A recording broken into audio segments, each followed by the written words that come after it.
Hello everybody, welcome back. Today's video is about compost, in particular turning compost. And this pile I made probably a couple of months ago. It's layered green and brown, 4-inch layers of dead material and green material. So the dead material being the carbon, the green material being the nitrogen, sticks and weed stems, they're the carbon. Cardboard as well is a carbon. So it got up to about 60 degrees, and I know that because I have a compost thermometer in there. And to get a compost pile hot, it really needs to be about a cubic metre in volume minimum, and you need oxygen, moisture, water, and your nitrogens and your carbons.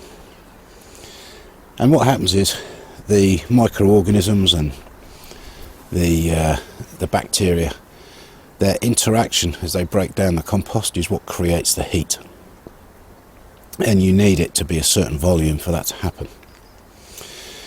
So as time goes on, that process slows down and the temperature cools down. And in a perfect world, you want to try and keep the temperature as it composts, because that kills weed seeds and pests and what have you. But as they cool down and the pile sinks, this pile was up to about here and it's now here. So it's dropped about a foot, and that is mainly because it's just sunk under its own weight. And what that does is it pushes the oxygen out of the pile, and as soon as you start to lose the oxygen, then it's going to cool down, because bacteria and microorganisms are no different to us. They need oxygen to survive. So what I'm going to do is turn this pile, and what that means is basically I'm going to drag it all out, mix it all up, mix up the browns and the greens again, and put it all back in. So at the moment the greens and the browns are almost in layers, and what I'll do is drag it all out, mix it up, put it back, and it will probably reheat, maybe not back up to 60 degrees, maybe only up to say 35 or 40 degrees, but that heat will aid the composting process and speed up the composting process. Now I do need to be careful. Something has been digging into this at the bottom. There's a hole here and a hole here. I suspect that it's a rat, and I suspect that it's only been digging in there to get some of the vegetable peelings and that we've put in. That said, something could be nesting in there, something could be, or could have been hibernating in there. So I will be careful as I pull this stuff out. I won't just go ramming the fork in there, I'll sort of rake it. And if it's a rat, well, that's absolutely fine, it can run off, go somewhere else. So I will probably not stand here as I do it, just in case it runs out and up my trouser leg or something. But it could also be a hedgehog, maybe. I doubt it, but it could be. And for that reason I'm going to be very careful while I do it. So I'm going to get some stuff moved out of the way, get the front taken off. I've got some carpet underlay on the top there which was helping to keep the heat in, so I'll get that moved, and I'll get the manure fork and we'll drag it all out.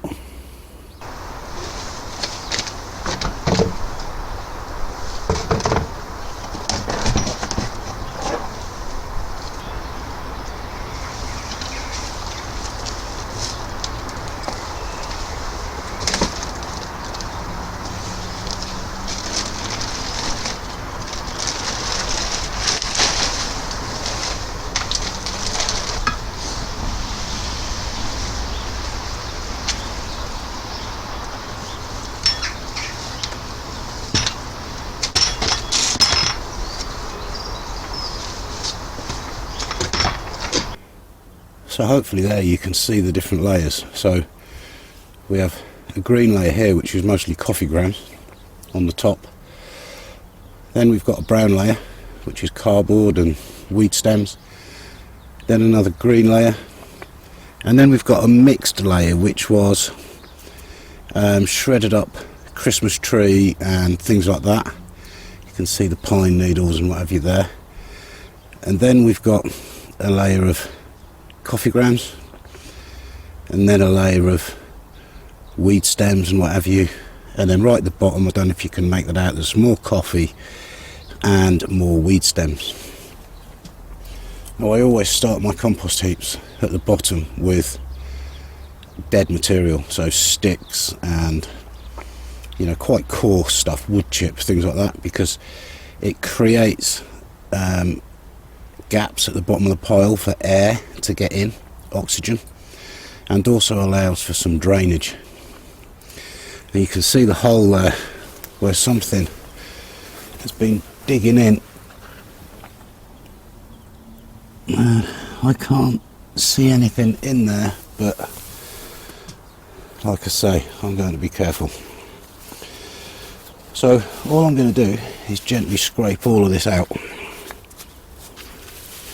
into a pile on the slabs here. Anything that is still green or living, there's a plant growing out of it here, that's going to go back in, but it's going to go back in the middle of the pile when I put it all back, so that it's totally surrounded by stuff, and hopefully then it'll die, rot down, etc. So let's get going. We had so much rain here overnight and this morning that everything is soaking wet.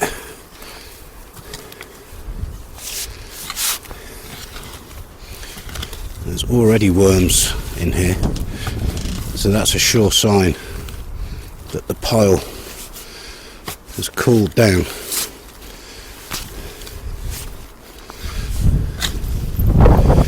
And you can see how compact it is, and that's because it's just sunk under its own weight.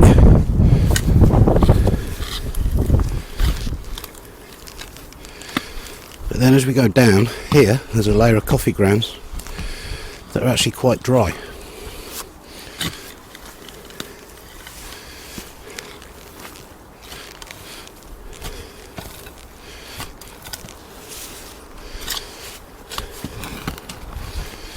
Now, because this pile is on its own in this corner of the garden, it makes turning it a lot more difficult.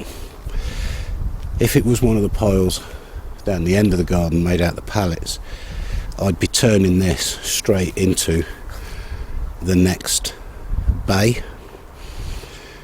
But this wasn't actually built for compost heap, this was built to put an IBC tank in, which has yet to be done. But for now, it's purely used for compost.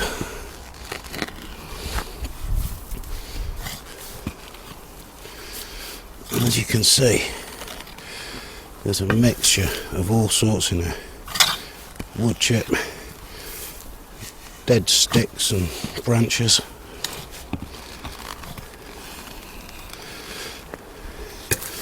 And then green stuff, weeds. I think this green stuff here is the remains of last year's celery. Okay, I think if there was something living in here, it would be trying to get out by now. So it might be okay.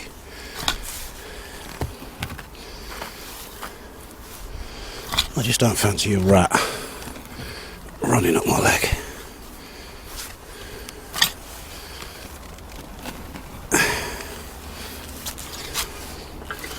Okay, let's move down there where it's going to be a bit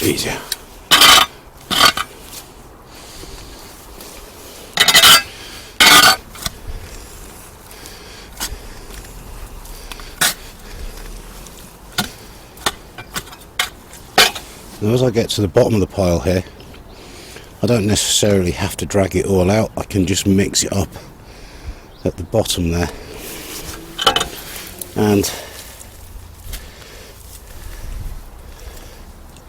as long as we remix it, that's the important thing. Mix up the browns and the greens. And here's an example of a good, this is a leopard slug, and he's been in there, or she, hunting other slugs. So I'm going to put that down there by the potato pots and let him carry on his good work.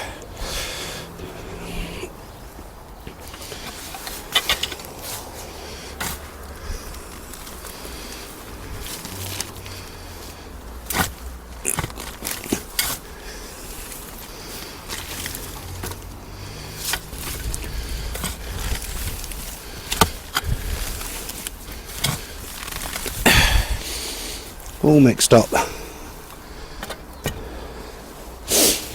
Get all the greens and browns mixed up. So you can see this was a layer of weed stems that I put in, and this is coffee. Very dry,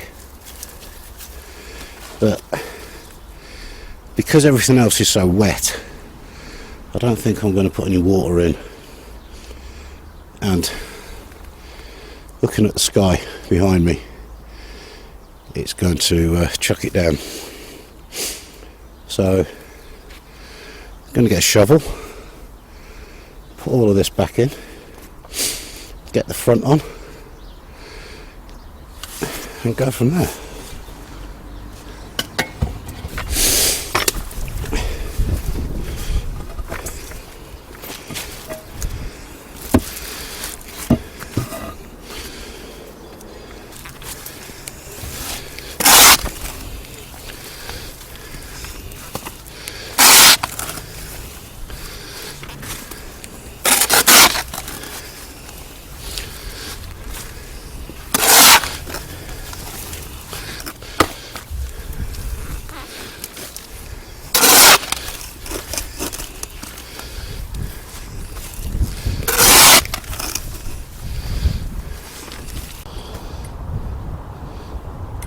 Okay, so that's it all back in, and as you can see, it's probably a good 6 inches higher than where it was before I took it out, and that's because I've put some air in there now by fluffing it up and mixing it, and that will help to get the process started again.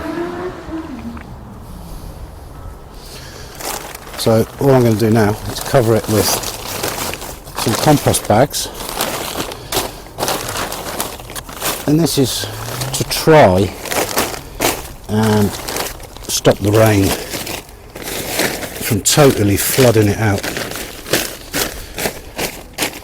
And then I'm going to put the carpet underlay back on, and that's to try and keep in some heat.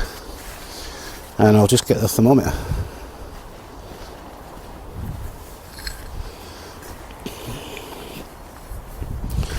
So soil temperature at the moment is, it's about 7 degrees.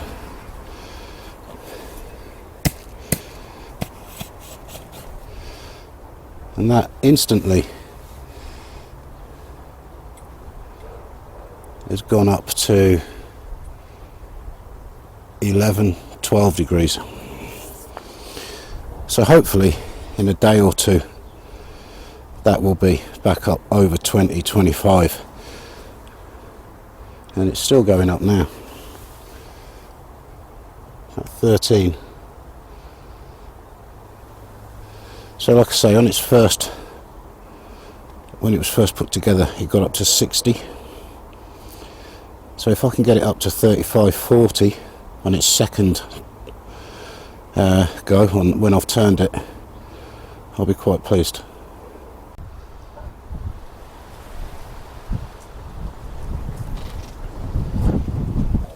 Oh, the wind's getting up now. We're going to have another rainstorm got that done just in time. So this Sunday, 31st of March, 7:30 p.m, we do have a live on compost and how to make compost, just like I am doing there, and how to construct the piles, and we'll talk about some shop bought compost, how to make homemade compost, and what different sort of containers, piles, bays you can use, and nitrogens and carbons and all of that stuff.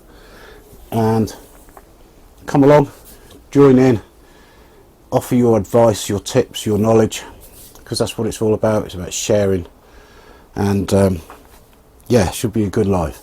So hopefully I'll see you there, and if you've enjoyed this video, please give it a thumbs up. That really helps the channel. And if you like this sort of content and you want to see more, then consider subscribing. Cheers guys, and I hope to see you on Sunday.